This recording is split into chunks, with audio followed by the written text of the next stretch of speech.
What's up, YouTube? I go by the name of Muse. I'm here representing the VIP Musical Collective and Flight Life Music Group. Here I've got a short tutorial for you guys on how to track out your projects in FL Studio. I'm going to go over two methods on how to do that. This is just one of those questions I get asked a lot as an engineer. And people just working in FL Studio, period. It's one of those things that you need, especially when you're interested in getting your tracks professionally mixed and mastered. Trackouts are very important. So today I've got a project here called Not Alone by a group. One of my clients' name is Bee's Knees. It's a group of two hip-hop acts, one by the name of Flash Baker, the other by the name of Dub. I engineered this project about 2 weeks ago, and Dub is no longer in town with us. He's back in his home state of Pennsylvania. However, he's got some little edits that he wants to make to some of his parts on the songs that we recorded. So he's asking that I get him the track outs for his vocals so that he can go ahead and splice and re-record and then send whatever back to me so I can go ahead and mix it in with the rest of the music. So really quickly, before we get into these two methods, I want to talk to you a little bit about organizing your files. So as we can see here on my playlist, I've got everything labeled over here. Labeling is easy. Just right click, rename it what you want and hit enter, and it'll give you the name for each one of these channels on your playlist here. So for instance, I've got the instrumental on one. I've got two instances where Flash has a hook on just the same vocal, so I go ahead and put all that on the same line. Same thing for his high harmony. He's got another harmony here, and then Dub did something on the hook here twice, again two different hooks, and then we've got verses, ins and out, ad-libs, etc, etc.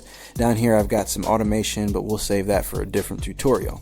So the first method that we've got to get a track out for your complete project is actually one that FL Studio has built in. I'll go ahead and show you that first. What it's going to do is it's going to give you a track out of each one of these mixer states that we've got here. So in addition to me organizing everything on the playlist, I've also organized everything on the mixer. Organizing here is just as easy.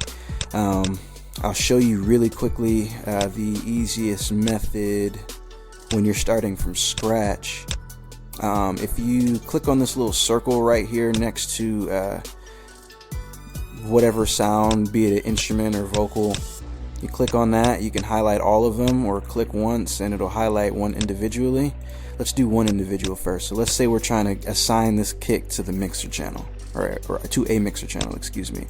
Let's choose like a mixer state 30. Alright, so we're going to make sure that this is highlighted here, this little box, and we're going to come over to our mixer, click the channel we want, hit Control L. As you can see, it's renamed it here, and it is assigned this kick to FX slot 30.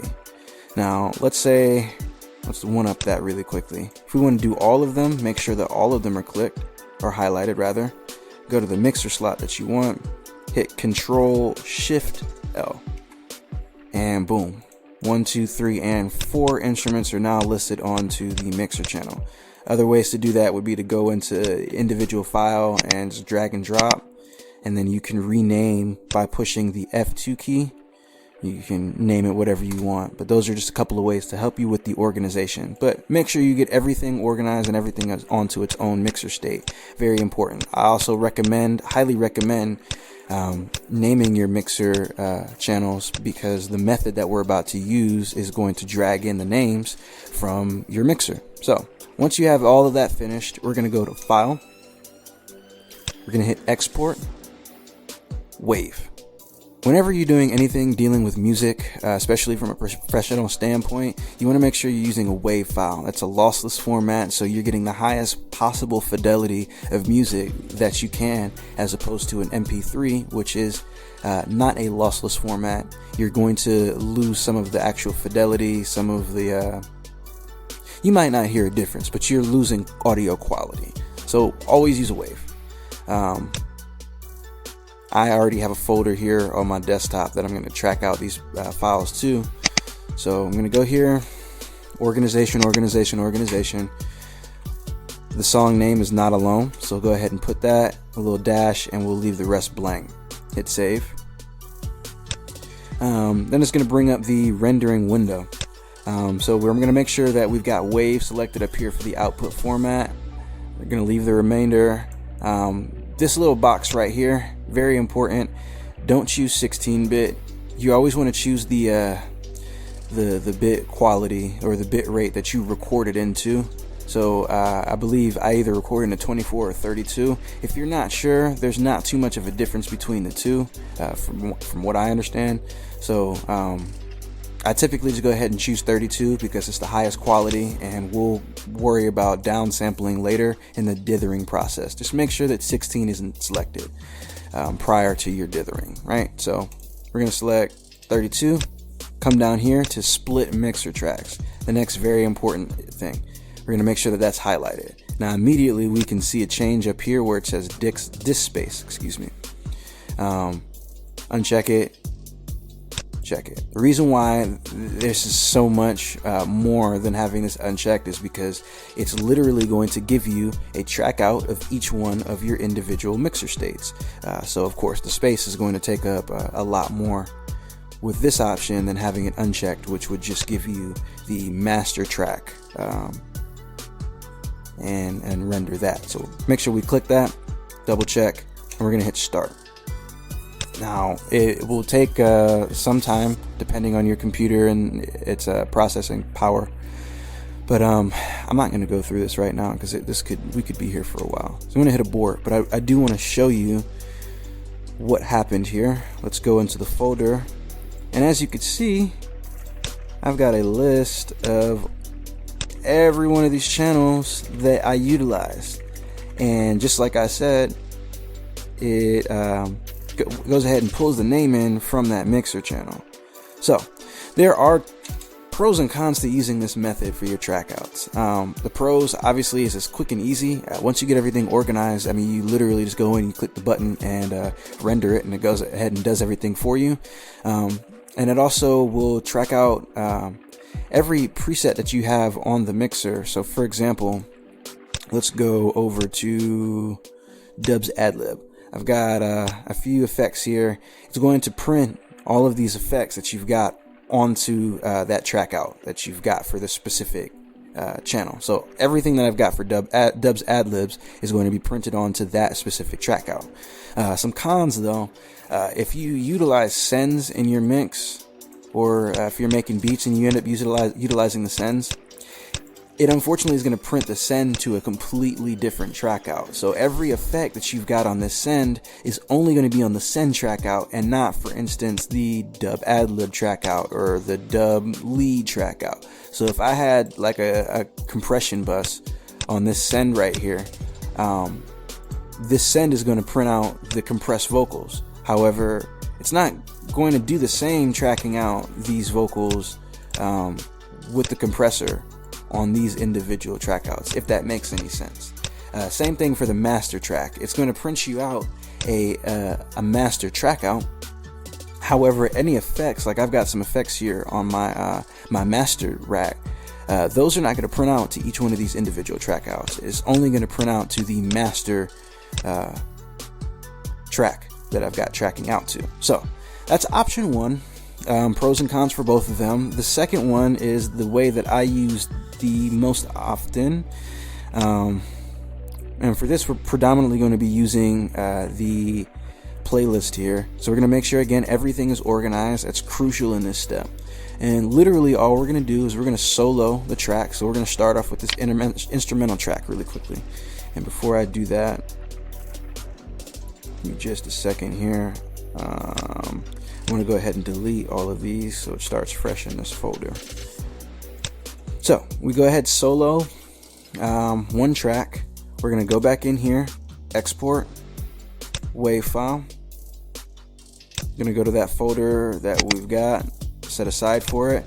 This one you've got to name it independently. So the song is called Not Alone, and this is the instrumental. So I'm going to type in INST to represent that. Hit enter. Brings up your rendering window. Make sure for this instance that split mixer tracks is unclicked. Very important. Make sure everything else is set the same. Hit start. Okay, so we let that render. It finishes. Blase blase. come back here. We're going to mute the channel that we just did, move on to the next one. You can either go back into File and Export, or a hotkey for that is Control R, and that will render to a WAV file. Go back, boom, rename it. Not Alone. This one is Flash Hook, so we rename that. Enter. Boom, brings us back to the rendering window. Same thing, hit start, and we're literally just going to go through and we're going to do that for each instance that you have. For automation, if you've got automation in there, you can either leave all of them on or you can automate it as it goes. Really doesn't matter. Or if you don't want the automation in it, mute them all. Simple as that. And you just literally go track by track until you finish everything that you've got. And when you're finished, you're going to have a complete track out list of everything in the song. If you want something like, let's say, just for instance, really quickly, let's use an example. Let's use Flash's. It says this on his ad-lib, but this is his entire verse here. He had to punch on his verse. So let's say that you want like a different effects, or you want one part of his verse on a different track out. Easy. Move it. Mute it. Put on that section that you want and render it again. Control R. Real simple, guys. So some pros and cons for that method. Pros, each track is processed with all the effects. So regardless of if you have your effects running through a send, whether there's some effects that you want on the master track, all of them are going to be printed to each individual track out, because instead of tracking out each mixer state like we did with the first option, all we're doing this time is literally just printing out the master track, except we've got stuff soloed over here. It's like a little cheat code. They don't teach you that in the manual. I had to figure that out myself. But anyways, it's also a pretty surefire way to make sure that nothing gets lost. When you do it this way, you're going through and you're physically checking and unchecking each little column here. So you're making sure that you're not missing anything. Sometimes with that first method, you might forget, like on the mixer channel, you might have a plugin, or you might have one of these mixer channels muted, and it's not going to print what you want it to print. This way, you make sure that everything is set at a standard place. So you're at the same starting place each time, and you just click, unclick, and keep going through until you finish. The only con that I have for this method is it is a bit time consuming, and honestly, time is money. But I like to give off a professional product, and I like to make sure that things aren't going to skew in really any way.